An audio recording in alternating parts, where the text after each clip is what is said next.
So my name is Joanne and I'm 53 years old. I grew up in the Pilbara in a closed mining town. My mum and dad had my brother and myself. My brother's a year younger than me and my parents separated when I was 9 years old. That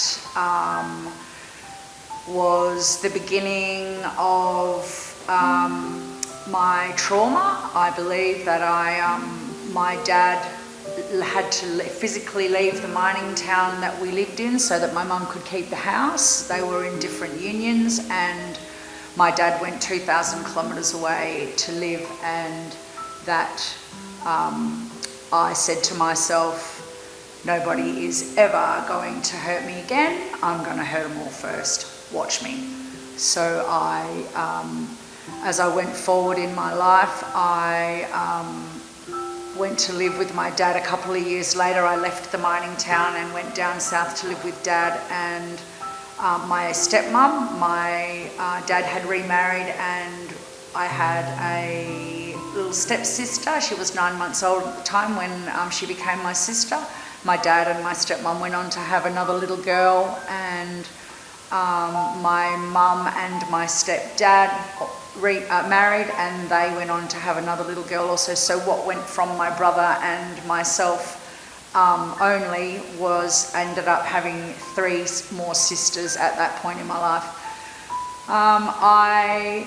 As I was a very angry young lady, I went on and wreaked all sorts of havoc throughout primary school and the beginning of high school.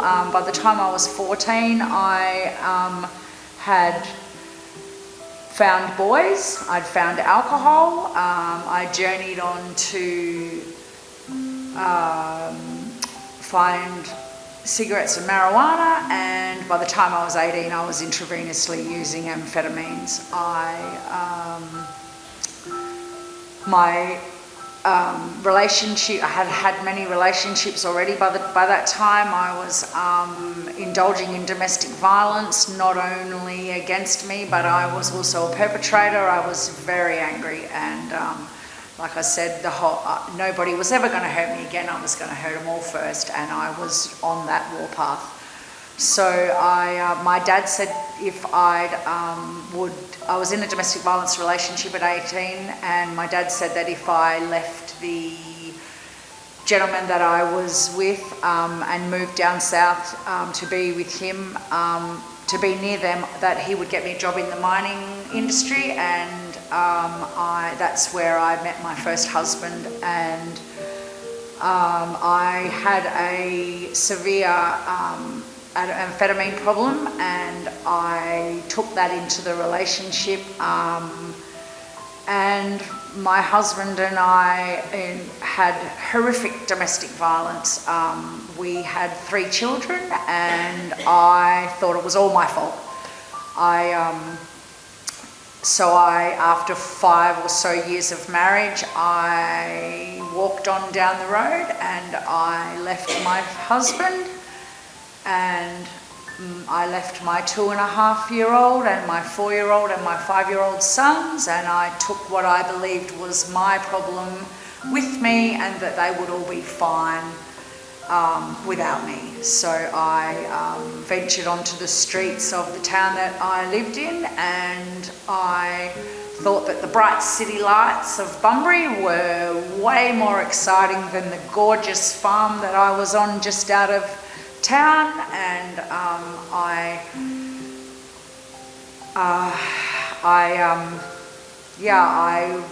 my problem got worse. I was hanging out with all the wrong sorts of people. I was homeless, I was hungry, I was cold, I was lonely, all at the same time. And I found myself pregnant again with my 4th son. And I couldn't break the cycle. I had been in counselling, I'd been caught up in the justice system, I was doing urinalysis, I was seeing a doctor, I was seeing a psych, I was seeing counsellors. I couldn't break the cycle.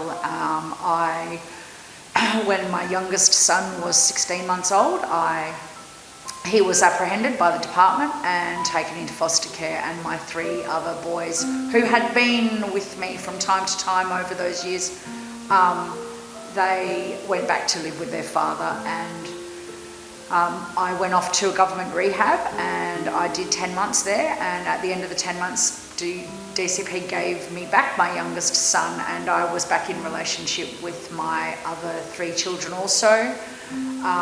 Gratefully, I had the support of my family at that time. I then went on to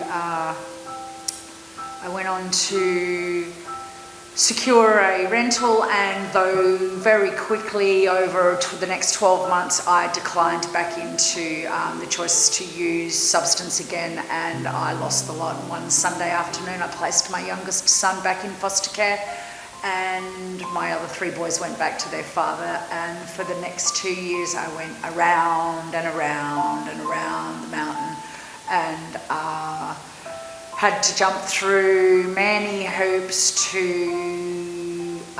get my youngest son back, and I did it. I managed to jump through those hoops, and my youngest son was returned to my care, and I was back in relationship with my other 3 children also, and gratefully had secured Homes West housing at that point, which made me appear to be doing well, though behind closed doors I was entertaining the wrong circle of friends, and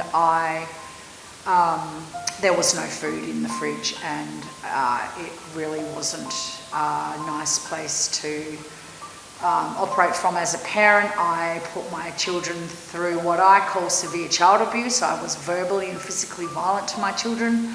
I was abusive. I was your worst nightmare. I was not a good mum. I wasn't a good daughter. I wasn't a good friend. My husband, I didn't have a husband anymore. So I journeyed forward for the next 6 years. What appeared to be, like I said, appeared to look like I was doing well, was only because I'd secured accommodation. So we had a roof over our head.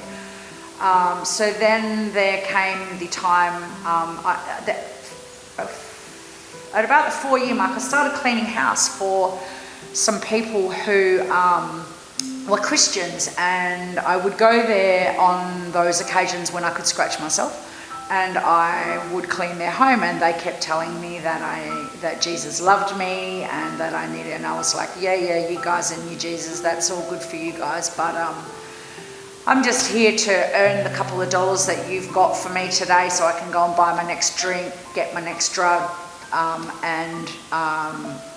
just do what I wanted to do that filled the holes in my heart, that sustained me. So I still, over the next 2 years, they would book me to clean their home, and I would call and say, I can't make it today. They would come and pick me up and take me to their home to clean their home, and a year or 2 later, I was completely at the end of myself at this moment in my life. I was approximately 41 years old, and I knew that I needed help again, and I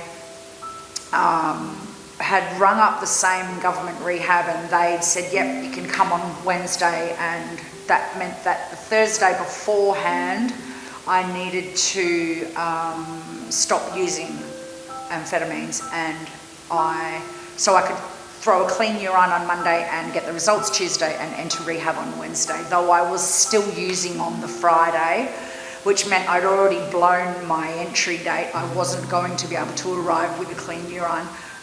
So that day I screamed out to God, and I said that if there's a God out there, I need him now. And I found myself on the phone to these Christian people whose house I cleaned, and they came and got me, and they took me home to their house, and in the middle of the night, the next night, they came into my bedroom and were standing at the foot of my bed, and they told me that my home had been burnt down, and that everything had perished in the home, and the police needed to see me. so that they could get a visual on me and see that I wasn't in the house when it burnt down. So we did that, and anyway, it was a blessing in disguise, actually. So I was at these Christian people's home with just the shirt on my back, and everything had gone. My children were in safe accommodation on the evening that this happened. And whilst I was at these Christian people's house for the next few days, they said to me that it would be really good if I went to a Christian rehab. So I Googled Christian rehabs, and I found a rehabilitation centre in the south called Teen Challenge, and I rang up Teen Challenge to do an assessment, and their female program manager was busy, so they said she'd call me back next week. Anyway, I forgot about that, and I still made my inroads to the government rehab, and I was on my way there a week later. I was a day late, and I was at the end of 28 years of drug addiction at this point, and I found myself in the car, on the phone, on the freeway, and I had my son and my daughter-in-law in the car dropping me off to government rehab, and the phone rang, and it was the Teen Challenge female program manager, and she said to me, she wanted to do an assessment for the rehab down that way, and they said to me, she just had a prompt to ask me, did I believe that Jesus died and rose again for my sins? And I said, you know what?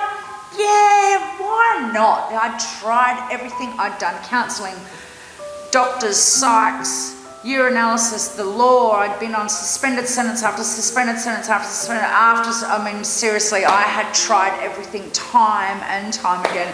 No, I couldn't get free of the bondage that I was in, and I said, yeah, you know what, why not? She led me to the Lord at 2:45 in the afternoon on the 24th of October 2013.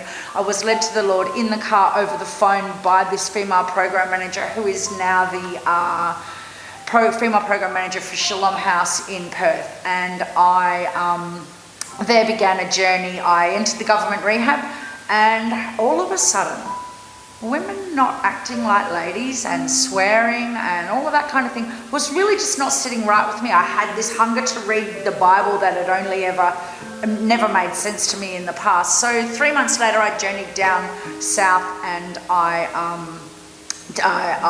managed to complete 18 months of Teen Challenge Rehabilitation Centre, and I journeyed on and had an awesome life in Christ after that. I had many successful years, clean, sober, not even one cigarette. I wouldn't watch anything that wasn't PG or G-rated. I did my best to not swear, and if I did, I would repent. I was doing my best to keep my eyes to myself when it came to fellas. I began to live a holier than thou life, and I had many blessings. My whole life had been restored to me above and beyond anything that I could ever imagine. I had a career. I was working in a Christian Aboriginal boarding school as a house parent. I had responsibility. I had trust. I had savings, I had a car, I had all the blessings of God that one could ever desire, though I didn't have a husband yet, and I was greatly desiring a relationship. I looked forward to the day when Mr. Right walked in the front door, and I believed that I was waiting patiently for that day. In the meantime, unfortunately, one of my children made decisions for his own life, made choices that caused him also to end up in bondage to addiction, and he had a journey through recovery also, which I walked alongside him. He also did the Shalom House program for 18 months some years ago, and it was wonderful. We have been exposed to the teachings that Shalom has brought about in our lives, and I became addicted to Shalom House and everything that it had to offer. Thought it just hit the nail on the head. It was punching drug addiction in the face, 21st century. It's an evolving program, and it's absolutely blown my mind all these years. It was just the best thing since sliced bread. And so I journeyed across to the other side of the country where my son was finishing off his rehabilitation program, and he went in one direction and I went in another at the end of that journey. And I said, you know what, I've got this, I've been clean 6, 7, 8 years, I have got this, I don't need community, I can do this. And off I went, and I said, I'll go and I'll travel Australia, and I'll visit my sister in Queensland, and I'll head up to the kids in communities in the north of WA where I'd been a house parent in the boarding school. And off I went. And a month into my trip, I got the attention of a fella, and I made a choice to pick up a drink, and I continued on my journey around Australia. COVID had caught me at the border, and I couldn't get home. I couldn't get home to my supports.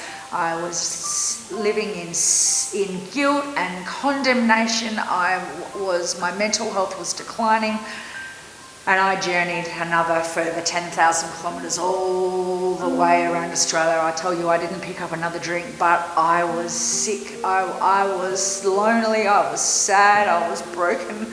I was shattered.